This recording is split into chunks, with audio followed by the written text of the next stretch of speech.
Oh, say can you see by the dawn early light. Привет, Poляki! Dzisiaj dla was przygotowałem odcinek, rozmowę, wywiad z Timem, który nagrałem ostatnio, jak byłem w Naddniestrzu. Tim to jest taka osoba, za pomocą którą teraz jestem, gdzie jestem, w Polsce, ponieważ Tim 12 lat, już ponad 12 lat mieszka w Naddniestrzu. Tim to jest człowiek, który jak przyjechał do Naddniestrza, to postanowił, że będzie oprowadzał turystów i postanowił tam zostać. A taki ja, mając wtedy 20 lat, poniekąd troszeczkę zagubiony w życiu, pracując w restauracji jako kelner, poznałem Tima i próbowałem z nim gadać po angielsku. I później się wkręciłem w biznes turystyczny w Naddniestrzu, którym zostałem do momentu, aż wyjechałem do Polski. Słuchajcie, mniej wspomnień, więcej treści. Dzisiaj wam w tym odcinku pokażę rozmowę z Timem, podczas której Tim odpowie wam na niektóre wasze pytania. Co on tam robi w Naddniestrzu, dlaczego tam mieszka. I bonusem z tego wszystkiego będą filmy, które nagrał sam Tim, będąc teraz w Stanach, bo pojechał tam i wrócił z powrotem do Naddniestrza. I wyobraźcie sobie, to jest człowiek, który 12 lat nie był w Stanach i potem tam wrócił. Przeżył naprawdę szok kulturowy i dzisiaj o tym wam wszystkim opowie. Również porozmawiamy o sytuacji teraz w Naddniestrzu, o tym, jak czy kwitnie jego biznes, czy umiera. Chciałbym wam jeszcze dodać, że jeszcze pojawiła się taka opcja u mnie w opisie, link do Tipli. I jeżeli chcecie, żeby wasze komentarze się wyświetlili w kolejnym odcinku, wszystkie wasze wiadomości od 10 zł będą się pojawiały w kolejnym odcinku, jak na przykład teraz. Oh, say, can you see? Na, na, na, na. Nie wiem, nie znam tekstu Stanów, hymnu Stanów. Miłego oglądania. Okej.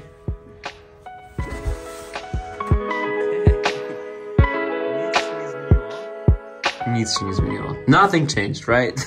Well, a few things, I guess. Yeah, I didn't see that one here. Yeah, there's some new stuff here. It's all set up for tourists and journalists. And I did an interview here with a movie company from Berlin. Oh. And that movie, I don't know, probably come out in about 6 months or something like that. Okay. Is it all about Naddniestrza or the current situation in Ukraine, or it's about both? Naddniestrza, the current situation in Ukraine, and me living here. Oh, okay. All wrapped together. But it is an interesting story. You know how many Polish people asking about you, like, what about Tim? Did he, you know, escape to the US or something? You'll put a link to the movie. Yeah. But, I will. Yeah, everybody thinks that I escaped, but I decided, you know, nothing bad's happening here.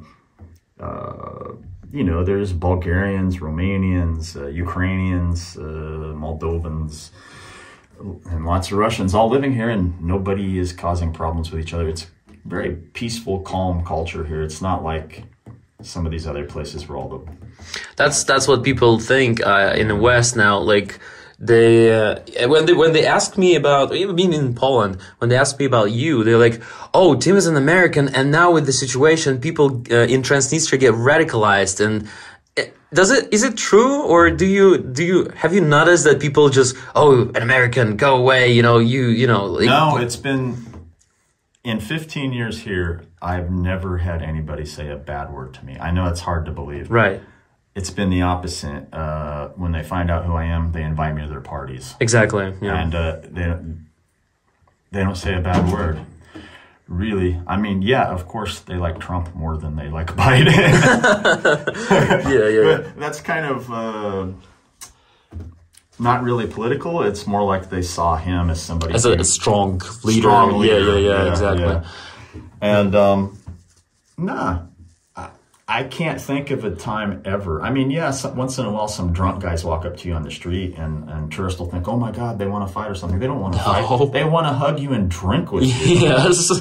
So, I mean, the only thing I wouldn't even call bad that might happen is some drunk guys will come up to me and start hugging me and calling me brother and demanding I drink Samagonka with them, and you just want to go home, you know. But it's not bad. It's there's no negativity. There's no violence. There's been no violence here. In fact, the government here and the people have gone out of their way to not make any provocations. Like, you don't see almost any propaganda on the buildings or on the windows or anything. Everybody's just like wants to be left alone. They don't want any problems here.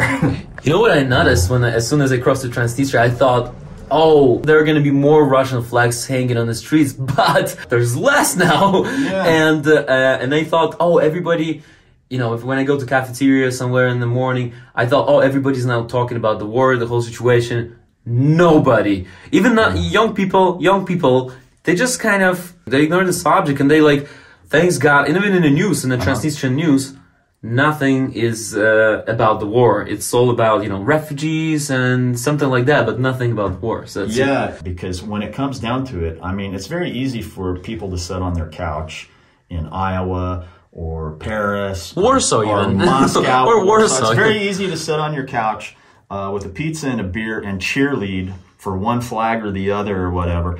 Well, choose your team. Yeah, it's ridiculous. It's like Real Madrid versus Manchester United, but it's not. It's not a game. And when it comes down to it, people don't want their houses to burn down. They don't want their property values to be zero, and they don't want to lose every penny they have in the bank. For what? For global oligarchy and military-industrial complexes of the world? Exactly. No. They want their family to be happy. They want to make money. They want to build a new home. They don't want any of this violence and shit. And it's the same thing here. It's the same way here. And there are more small businesses I noticed in Transnistria now.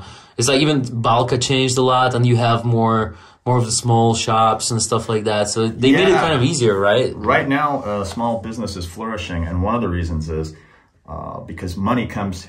Usually, a family has one member of the family that works somewhere else. It might be Moscow, it might be Warsaw, it might be Berlin, but they send that money back now. And of course, property values and rent and prices have gone way down because of the situation. So it's very cheap and easy to start a small business here, a coffee shop or something.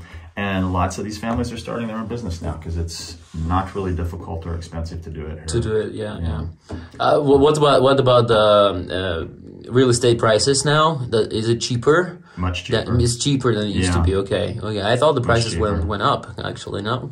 No, because you know, it's all went down because of the situation, and well, I mean, it makes sense because who would want to buy property here right now? But in Chisinau, for example, to rent, it's like went up 3 times. That's different because all of not all, we have quite a large Ukrainian refugee population here, but ours is a little bit different because we have a large Ukrainian population here that's indigenous. They're born here, they live here.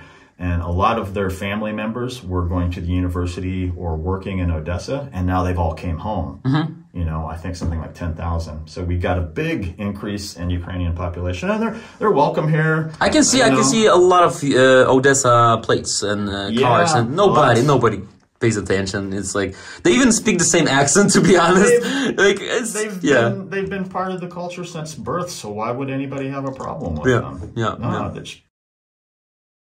Well, people are coming, right? Do people come? Visitors, tourists? Do you still get people? Because of the situation, because of the conflict, we had almost no tourists this summer. We did have some because, of course, there are brave people who see through all the propaganda. Seasoned veteran travelers. So we had... Who's been to places? Many places. You know, they've been... I mean, there's people who go to Somalia, if you can imagine that, you know, for a vacation. So here's no big deal to them. And so we get those veteran travelers, but normal tourists, not very many. But the ones who did come saw that, there's some more checkpoints set up, but these checkpoints are for safety because we did have some provocations here, you know, because one side or the other, they want to use propaganda and provocations to pull you towards their side. Radicalize, for influence or anything. But the thing is, people here are not radical. I've never seen a protest here in my life. People want to take care of their families and advance their position financially. And they don't want any problems. They won't go out and be radical and violent and protest. Especially when you have all kinds of passports in your pocket, right? A lot of people got like Moldovan, Romanian, Bulgarian, you know, Russian, and if there's some big problem, they just rather leave because they have a Romanian passport, they have a Moldova passport, they have a Ukrainian passport, they have a Bulgarian passport. Of course, there might be people who lean one way or the other, but they're not radical about it. It's usually online. They don't want to hurt people. It's usually online. It ends up, you know. Yeah, that's what I was saying earlier. Facebook. It's easy to be a couch warrior. Yeah. With pizza and a beer in your hand, and the worst thing you're going to see that day is, oh damn, I'm 15 minutes late for work. You know. So, but when it comes down to your home burning down, your property values being zero, and having no money and no food, who the F wants that, man? Yeah. Changing the subject, you, during those 2 years, as I left to Warsaw, right, you went to States. Yeah. Yes? I did. For the first time in 10 years. No, 12. 12! 12 years. First time in 12 years. What was it? Culture shock? Tell me more about it. Man, that was reverse culture shock. For one thing that might not seem obvious to people is I had been in a culture with no English or very little English for 12 years. And the first thing I noticed is I had to reorchestrate my mind, because I got off the plane in Chicago and went to a cafe to wait for the next plane, the next flight. And I could hear every single word in the entire restaurant. Yeah. And I overloaded my brain. People, a couple having an argument in a corner, it registered in my brain. Yeah. And then this guy over here talking, you know, about business, and this guy over here talking about the last night's television show or whatever. And it was all overloading my brain, and I was like, oh my God, no.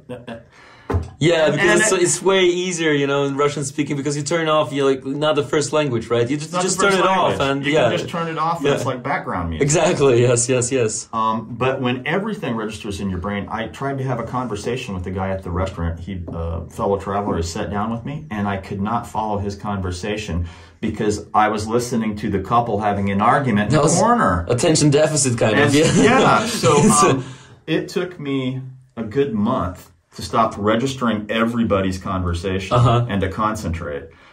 That's something people don't think about. Yeah. And then, of course, culture shock, prices were all more expensive.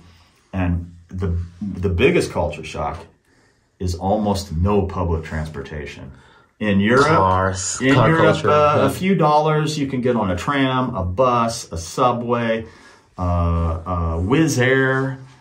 But in USA, it's not that way at all. Yeah. And especially when you're in a more isolated place. Oh, we're being invaded by stray dogs. Oh! Hey! They're cool. They're the dogs who live outside the garage. They live... All the guys... you feed them sometimes, yeah. All the guys in all these Soviet man caves, garages, they feed them. They feed the dogs, yeah. So, what was I talking about? So, I had to basically beg old friends for rides in order to get home to see my mom.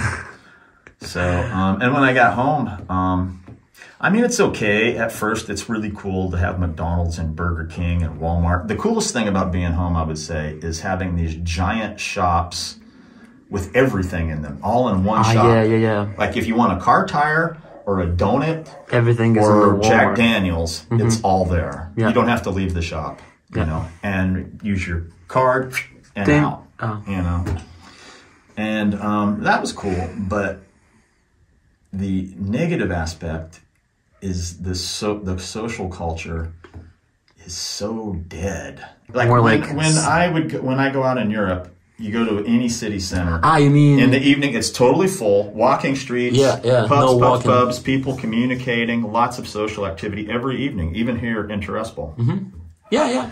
There, I mean, of course, my town was 30,000, but I also went to other towns like it was in Nebraska, and I went to the capital, Lincoln. Just everything dies in the evening, and everybody just goes home and watches television and orders a pizza. It's a very stagnated social culture where there's all kinds of small peer group cliques where they just hang out with their peer group and don't really mix with other people. And the town I was in, 30,000 people, it was so dead. Like nobody goes for walks. I'm used to walking everywhere and taking public transportation. There was no public transportation there, none, zero. there wasn't even a taxi company. Wow. So, and my mom's house was like 10 blocks from the nearest shop. And that's good because there's people who live miles away from the nearest shop. There's no little kiosk or anything. So I had to walk to the shop and walk back, which is fine with me. I love to walk. But nobody else walked. They all drove their trucks and their SUVs and their cars. Even if they were going to a McDonald's 3 blocks away, they go through the drive-through and drive home and get out with their lard and fat. Yeah. And so I started taking long walks for health, like 4 or 5 kilometers around the town on public sidewalks, because the sidewalks are actually owned by the city. They're not owned by the people. Oh, yeah. And I would get like attacked randomly. I don't mean every day, but at least 3 times while I was there. Like I remember one time I was walking down a public sidewalk, just going for a walk, and I stopped and looked at my phone. And all of a sudden I hear in the background, "Can I help you?" Whoa. And I go, oh, they're not talking to me. I'm just, so I didn't pay any attention. And then louder, "Can I help you?" And I turned around, and here's this grandmother standing in her driveway, and I just happened to be on a public sidewalk in front of her house. And I go, "What do you mean help me?" I go, I don't understand. She goes, "Well, I don't know. You're standing there like you're sick or something." Whoa. And I go, I'm going for a walk and I'm just checking my phone. And she goes, "Well, you should just know there's eyes on you." So she thought you were some... I must be a criminal. Crackhead or something. A criminal, or if I'm walking, I must be a crackhead. I'm like, there are eyes on me? Yeah. I'm like, I go, where I'm from, people go for walks. They don't just get in their SUV, choke on a pizza and a beer, and then go home and vomit in front of the television, you know. Wow. I'm just like, and she's, but to her, she probably hadn't seen somebody walk on her sidewalk in front of her house in a year or something. So to her, it was, oh my God, what's going on? Wow. And then another time, I was walking down a public street, and of course there's freedom of speech, freedom of everything, with my phone, because in that town there's old homes that were built in like 1940, 1950, and I wanted to send photos of some of these old homes to like you, like Roman, so you could like, oh, here's these old American style country homes. You know? I'm gonna show you the footage. Pokażę wam te wszystkie filmiki, które Tim tam nagrał właśnie teraz. Welcome to Lebanon, Kansas, with the monster elevators filled with wheat. And believe it or not, this is where I grew up. This old abandoned house. It's no longer ours, but it's just falling down along with the rest of the town. The rest of the town is collapsing too. There's not much here anymore. My dad built most of this house, and now it's just abandoned. This was my parents' room right here. This was their bedroom. And this was my bedroom. I and my sister both stayed in this bedroom. Well, there you have it. There's a tour of the old homestead in the exact center of the United States, Lebanon, Kansas. Exact geographical center. But this is where I grew up, and now I've been all over the world. And as you can see, this was my view, a grain elevator. And in the summer when they're drying grain, it just all day, all night.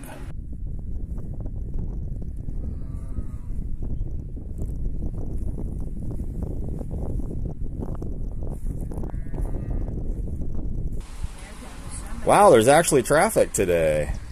Yeah, there's quite a bit. I've been walking down the streets like they're sidewalks for a month.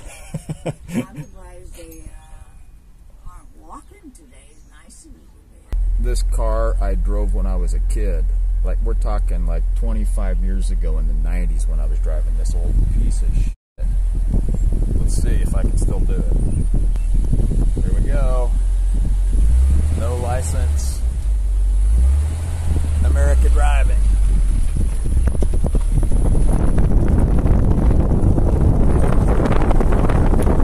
I made it. No license.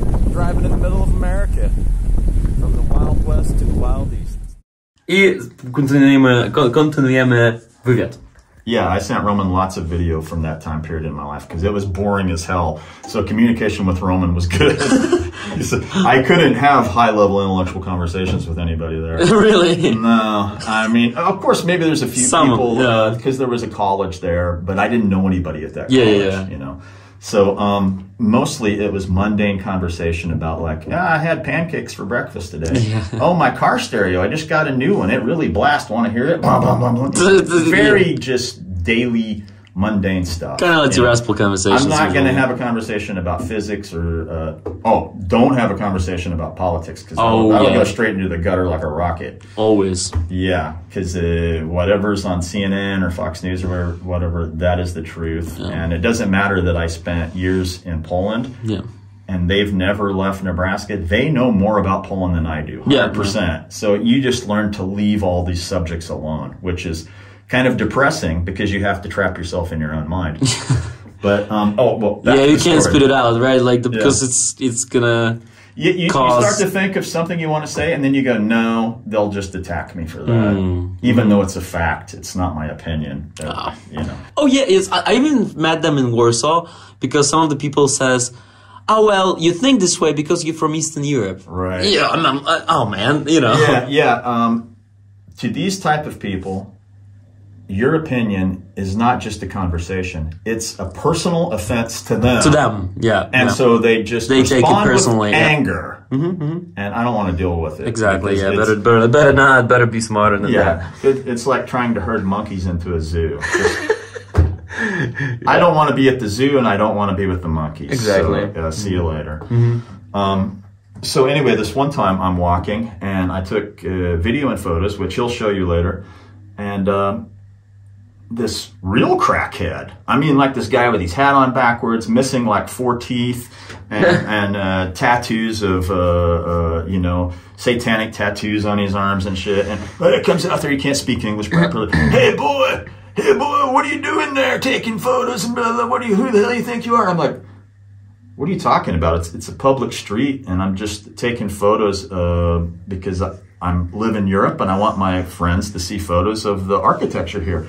Architecture? There ain't no goddamn architecture here. Blah, blah, blah. What do you think this is, Paris or something? Man, you can't be taking photos. Just get the hell out of here. And at this point, I'm like, you know what? Blah, blah, blah, blah, blah, blah, blah, blah. You just. Yeah. And you know what he did? He went in the house, called the police on me, and said I was doing some kind of crazy shit. 3 police cars, I walked about 6 blocks away. 3 police cars, boom, surround me. They got their hands, because American police are aggressive. Yeah. They got their hands on their, they didn't pull their guns, I don't want to say that, but they're like this, hey, what are you doing? What do you think you're doing? Blah, blah, blah, blah. And I go, I just going for a walk, and I took pictures. I go, I don't think you guys can stop me from taking pictures. Yeah. I'm not on anybody's private property. And they go, well, yeah, but we got a call, and they said you were acting strange and everything. And I go, the guy who called you is a crackhead. There's nothing better to being called police by a crackhead. Yeah. I go raid his house. He's probably making crack right now and methamphetamines and everything else. He couldn't even speak English to me. And they're like, oh, well, we don't know about that, but we got to call about you. You're acting strange. And I go, I'm not acting strange. I'm going for a walk. I took some photos. And they go, they get up close to me and they go, let us see the photos. I go, no. I go, what makes you think you can have the right to look at my photos? No. Well, what do you have to hide or whatever? I got nothing to hide, but you can't see my family photos or random photos. You have no reason to. I'm not a terrorist or something. Yeah. I'm going for a walk in public. And they tried to play their game with me, but it's true. They can't do anything. Nothing. So finally, they just left. But it was like terrorism, I did show them my ID, even though actually I didn't have to. I showed them my ID, and they ran it to see if I was a criminal or something. Of course, they had nothing because I haven't even been in America in 12 years. And I don't want to say it's not a free country. I mean, it is free, yeah. It's free, but what they've done with this political correctness is... like everything is offensive, everything's an offense. Me taking a walk is an offense to somebody. Yeah. So I can say I felt uncomfortable in social situations there. Really? Yeah.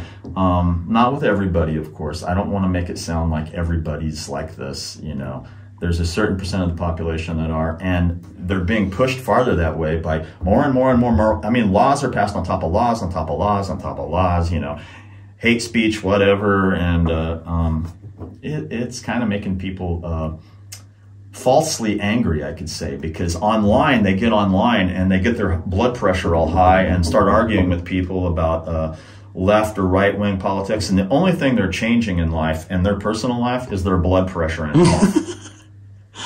I quit. You know, I quit. it. Yeah, I used to be like, oh, politics and stuff. No, it doesn't. It doesn't. Go jogging. Anything. Go camping. Yeah. Go to the drink gym some beers somewhere. with your friend.